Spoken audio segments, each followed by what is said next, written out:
Welcome everybody to the gathering room.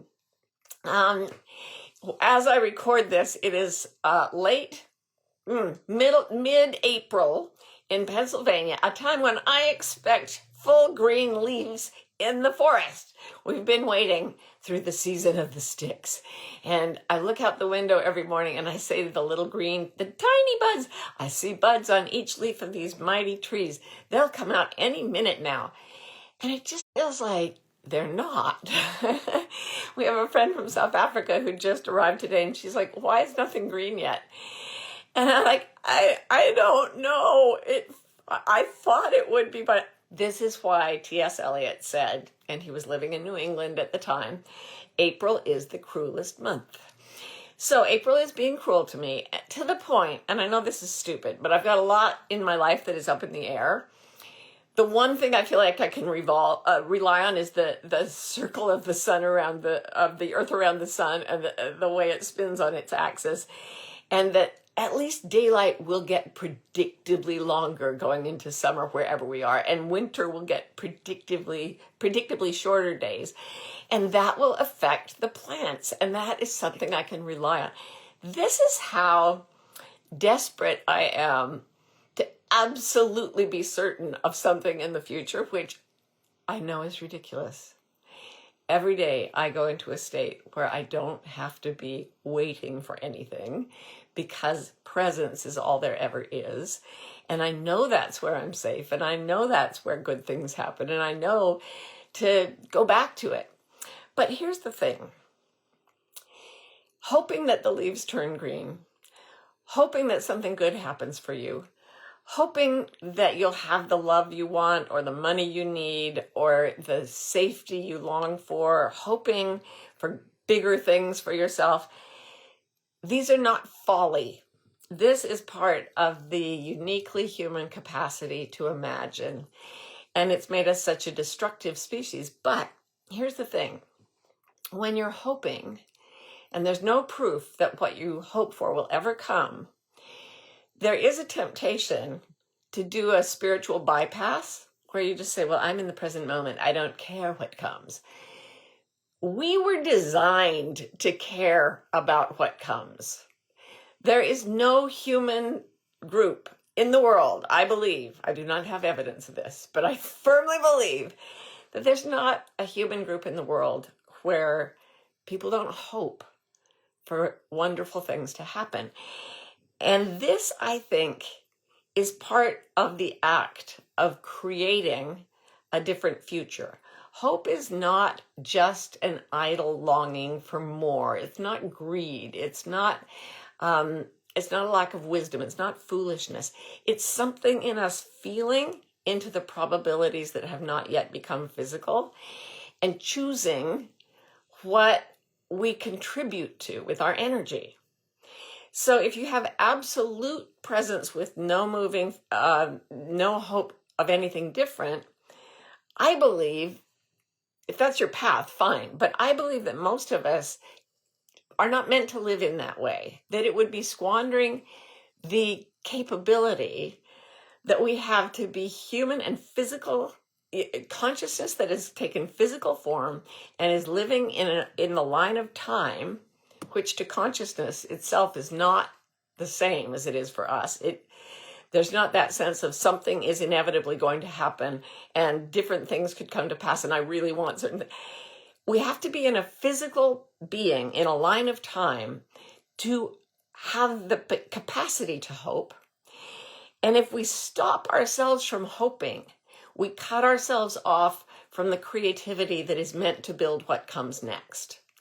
Now, it's tricky because what is meant to come next has never happened before. And at no time in history has it ever been changing this fast. I was just talking to Ro, one of my partners, earlier today, saying, when she came here from Australia, and she's a brilliant poet and writer, and I had these dreams of her like being in groups of authors in New York City who are in the publishing industry who like have these sort of the classic New York literati sort of feel, the sparkly artistic feel of that. And I really hoped for that for her. And actually now, things are so different in the world. The way society works is so different. The internet itself has shifted the way people work with the written word. I did not know 10 years ago, this has been 10 years since Ro and I got together, since I first met her, I didn't realize that the New York I remembered from the 1990s was never going to be that way again. I did not know that human thought would take off in such strange ways through our communication technologies, and I didn't know how that would shape our society. I didn't know that the political disruption that I think is grounded in those shifts in technology would take the form it has. If I had been given exactly what I hoped for, I think it would all be crushed and ineffective. It would be for the wrong thing for the wrong time. It would be as if I were a nomad from some fabulous ancient culture that valued only horses, and I was suddenly switched into the 2020s, and I said, oh, I can have what I want. I hope I have 1,000 horses. And then 1,000 horses came, and I had no place to put them and no way to feed them, and I was not on like the steps where they could graze and roam free, and I would have 1,000 horses on my hands and not know what to do with it. That's why I think sometimes the things we hope for don't come to pass in the way that we have imagined them. But the frequency of hope without proof, is something different. It's part of the creative arts. It is, I may not have 1,000 horses, but what is the feeling of having 1,000 horses in a long ago culture? Now, can I turn my hope? Can I shape my hope to that feeling, to that love, instead of to the object of 1,000 horses? You know what I mean? What is coming for you feels the way the thing you hope for would feel, the way you imagine it would feel, but better. So I have been doing this a long time now. And here is what I have come to believe, that when we hope with our hearts, from our souls, when we let ourselves be wide open hearts, it almost hurts to be so raw and so vulnerable and so sensitive. And when we hope from that place, we are sending out a signal that knows what it knows what will serve us best. And the answer to those hopes, to those requests from the universe, is one of two things. Yes, here's what you asked for, what you hoped for, or here's something better, sweetheart. And it doesn't always look better. When I prayed and prayed and prayed to have my second child not have Down syndrome, and I hoped and hoped and hoped for a life where, you know, my experience as a mother would be what they told me it should be when I was growing up in the 1960s and 70s. I didn't get what I hoped for. I got something much, much, much better. I got a shattering of my old illusions and an introduction to the world that we're using right now, the world of love and connection that travels in ways that I would not have believed possible at that time. The birth of that child, of my son with Down syndrome, and his presence is like a battery to the spiritual, and it holds tremendous power. And I don't care if people don't believe it. It's fine. You don't have to believe it. I feel it, and that's all I really care about. So I want to do a visualization with you. We'll do it as part of our space silence and stillness meditation, but we're going to add this component of the art of hope. The art of hope that what we'll get, even though there's no proof that that will ever happen, is still worth refining and holding and treasuring and sustaining the way any artist sustains practice, okay? So hope is an artistic practice, and it's a spiritual practice. So here's what I want you to do first. we've all lived long enough that some of the things we hoped for have come true. So I want you to close your eyes if you feel like it. If not, just imagine that you're standing in a wide field, huge field, empty, like on the Great Plains. And above you, the sky there's like a huge, it's not cloudy, but there's like cloud cover of glass. It's a clear, glassy sort of cloud. And in this glassy miasma, you see the things that you have loved in your life, the things that you wanted to happen, you hoped would happen, and they did. You got taller. You grew up. You found someone to love. You were able to achieve something. Someone gave you a compliment, like anything. You got a car, like whatever it was that you longed for and received. It's in this beautiful glassy, like water, in the air, but it's just wind. So you can see reflections you can feel each of these beloved things that you hoped for, and you can see images as they swirl around you. And then what I want you to do is straighten your spine and breathe in a huge breath. And as you do, all the things that you have received in your life after hoping for them, they pour into you. You may have to take several breaths. They just keep coming. And they fill you up. And as they do, they dissolve the body you're in now. And it becomes part of this field of things that were longed for and then given. So you become insubstantial. The cells disappear and you are now immaterial, but you're part of the hope field. And then, still on this plane, you breathe out, and all the things you hope for now shoot out into the stratosphere, and they become part of a new glassy surface in which you see beautiful things happening. You can only see it imperfectly, but it's glowing, it's shining, it's filled with love, it's filled with a sense of completion, with a sense of homecoming, with a sense of connection. And then you breathe that in. And that all pours into you, and you dissolve and become part of it. And it mingles with the things you've hoped for in the past. This we'll call the field of hope. And it's a place to play in. It's a place not to set yourself up to be disappointed, but to set yourself up to learn new miracles. And it's really only by refusing to use the human capacity for hope that we can be truly defeated.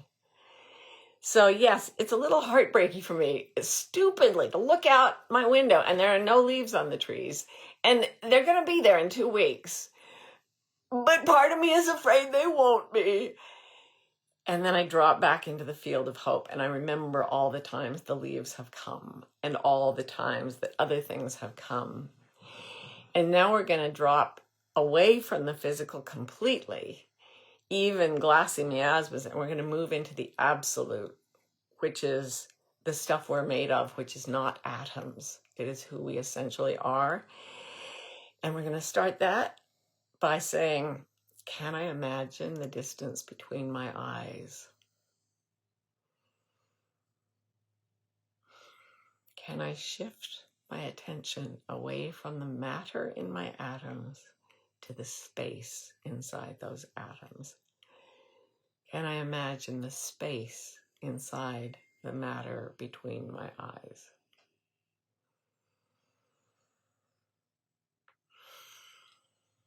Can I imagine the space inside the volume of my upper body? Can I imagine the space inside my chest, inside my heart, inside my lungs?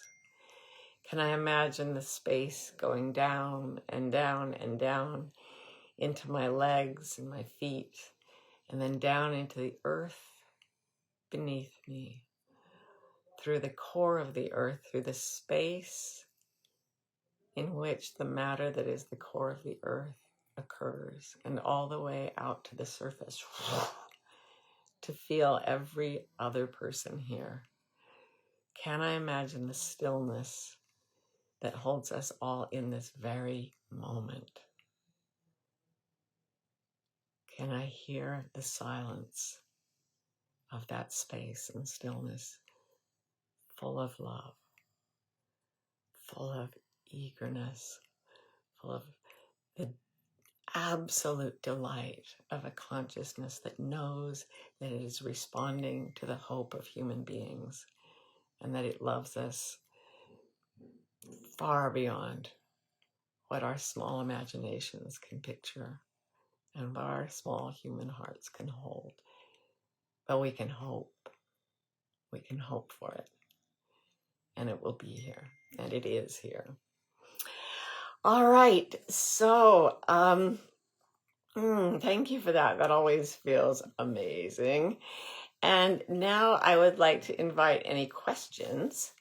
I'll have Ro send them. Here we go.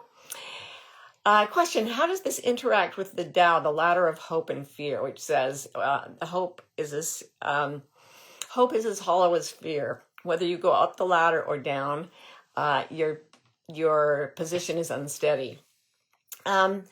Also advice for a young gay trying to find love in college in a small city. I love what one of my friends in South Africa told me after she hoped and hoped for the husband she wanted. And she would say, she'd always end her little visualizations with the joke, and make sure he's rich. And then her present husband, they have the most beautiful relationship, and his name is Rich. So there you go. And she told me after this, now she believes that you could be sitting on the top of Everest with a bag over your head, and the person who's meant to find and love you will find you there if you open the field. So, yeah, the ladder of hope and fear, that's a really good point, because the art of hope is to hope without fear, which is actually not quite what, it's not quite the human emotion of hope that is the opposite of fear. It is walking out on the stream of knowing. There's a beautiful moment, I think it's in The Color Purple, where a woman who has been enslaved, she lives through the Emancipation Proclamation, and one day she wakes up and she's older, but she's no longer a slave. Still doesn't have anything. And she goes to the door of her cabin and she looks out and she says, I get to decide for myself what to do with the day. And I'm going to walk out on the word of God. She doesn't have anything. She doesn't know anything, but she has absolute faith. Hope without fear is faith. And that is not hollow, because it's walking out on the word of a consciousness that is somehow part of yourself. So the feeling is slightly different. Very good discernment there. Thank you. And you will find love, and love will find you wherever you are. I promise. Question, what is the difference between hope and desire? And how does surrender come into the picture? I think desire is like, ooh, I see something, I really want it. And there's a plaintiveness to hope that says, oh, and now something has switched. Not only would I be happy if I got that, but if I don't get it, I'll be sad. I have a sense of loss. So hope entails the vulnerability to loss. And that's where surrender comes in, to say, I will allow myself to hope. And in doing so, I will open myself to grief, loss, the grief of waiting while it hasn't come, the grief of maybe it not coming in the form I'm expecting, the grief of thinking it will never come or has never come. But that tenderness, that surrender, that's actually a sign that we are in the art, we are in the creative process. There's something very visceral and plaintive and sweet about that is uniquely human. And if you go to see a movie where the actors and the writers were being glib or silly, it can be fun. But when there's that total bare to the bone, like openness, someone is absolutely putting every bit into the story, into the acting, it touches something in us that is very, very deep. And I think you have to surrender to the openness to grief in order to touch that place. And that is art. and that is the art of hope without proof. Question, how do we dare hope again when life has been a bit of a shit sandwich over the last year? Yes, it's escalated hoping time, folks. It helps to have been through a few rough patches in the past, things that did not work out maybe, to have eaten some shit sandwiches, and I had to get up and keep making lunch. So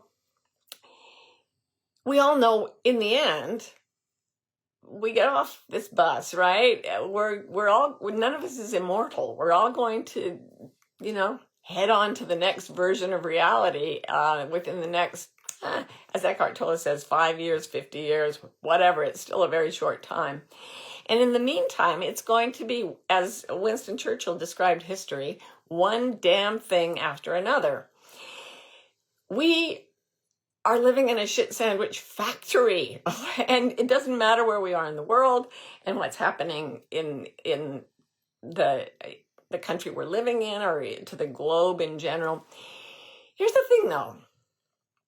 The reason they call it a shit sandwich is that the middle part is poopy, but the bread is okay. So, here's the thing. Nisargadatta Maharaj says, what you call pleasure is just the space between two pains.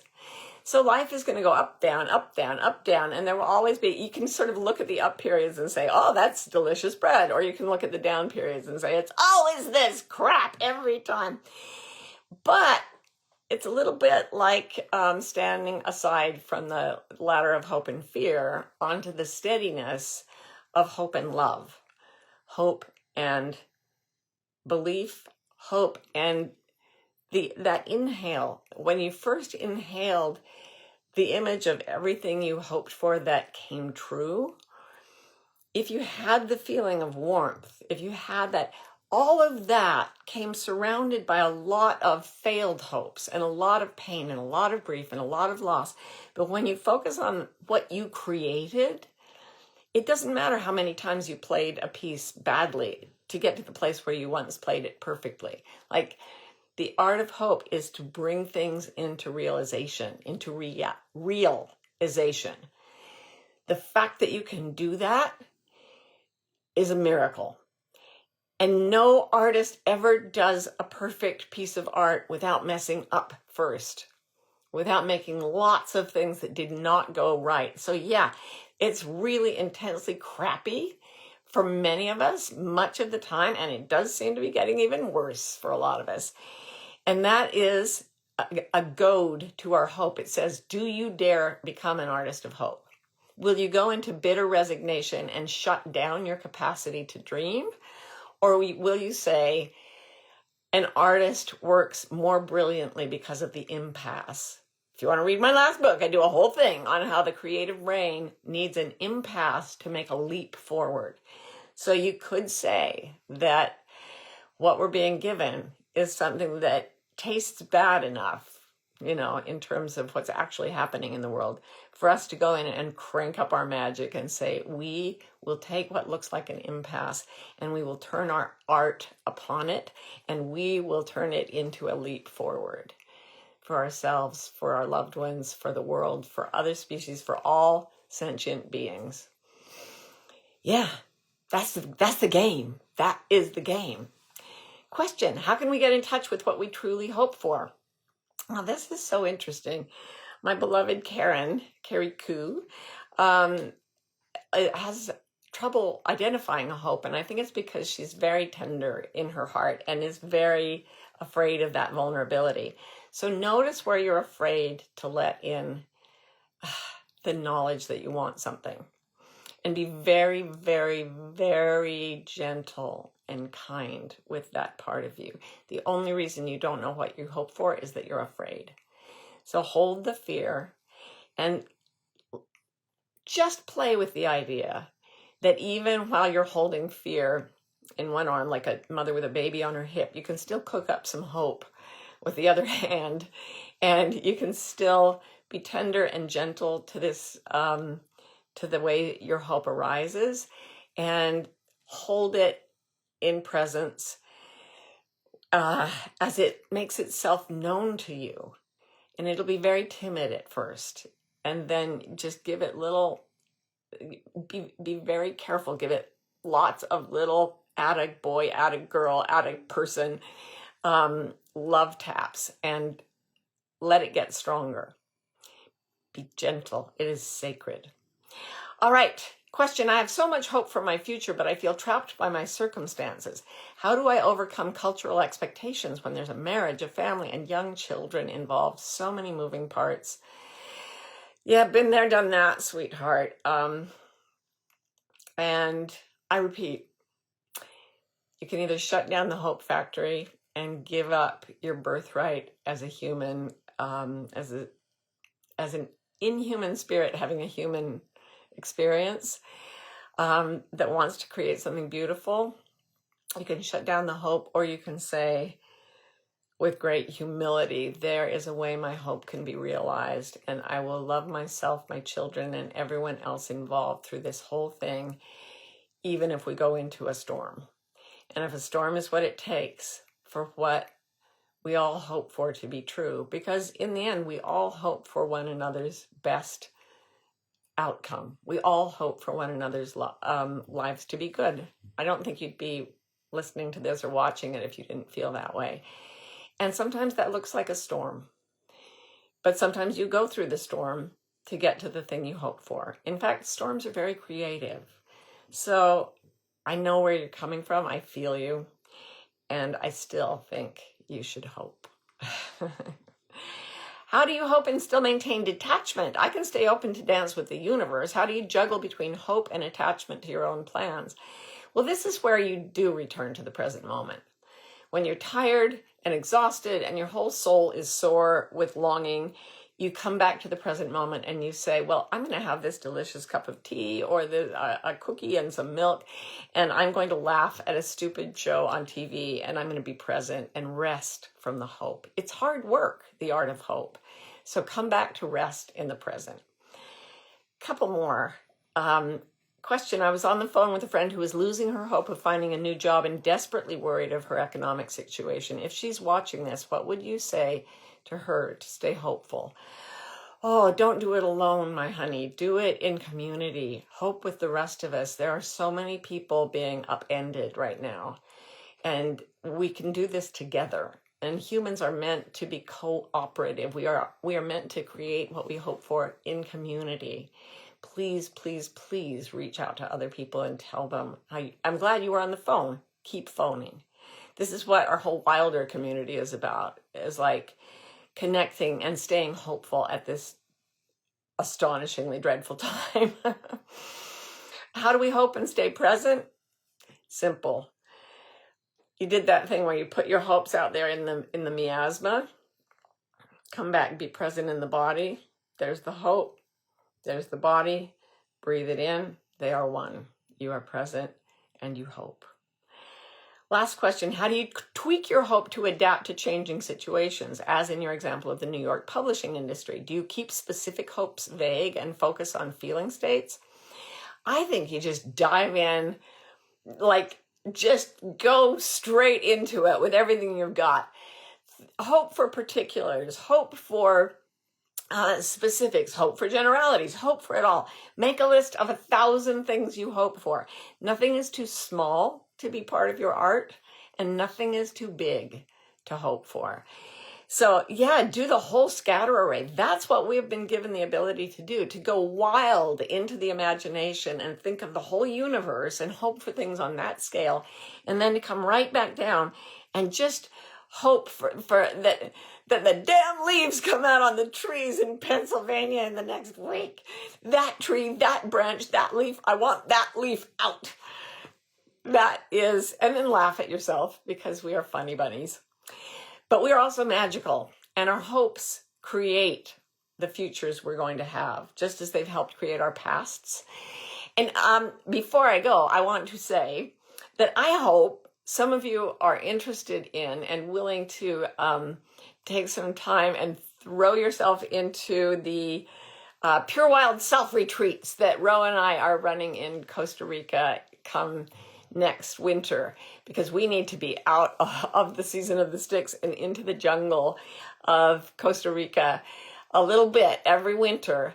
And incredibly wonderful, magical things happen there. It's it's just now going live, so you can go sign up if you want to, and it is filling up super fast. And I have to say, if you want a sloth like the one we had at Imaloa this last winter when we did the retreat there, you have to book a sloth very early. They are not quick. So yeah, we'll want to get a message to your particular sloth just in case they can make it. And, it worked last year, but we do need that in particular. Logistically, the sloths have to hear ahead of time. Just saying. I am joking, but we did have a sloth, and I do hope that we see one. I hope we see another sloth in Costa Rica. I hope the trees come out green. I hope we're all rich and happy forever. I hope that you all find the love of your lives, and then another and another and another. I hope that we are transcending this human condition. I hope that there is a huge awakening that will shift the course of human society forever within the next few years. I hope a lot. And I hope you don't mind this lesson in the art of hoping. Mwah, mwah, mwah. I love you all so much. I'll see you soon. Bye.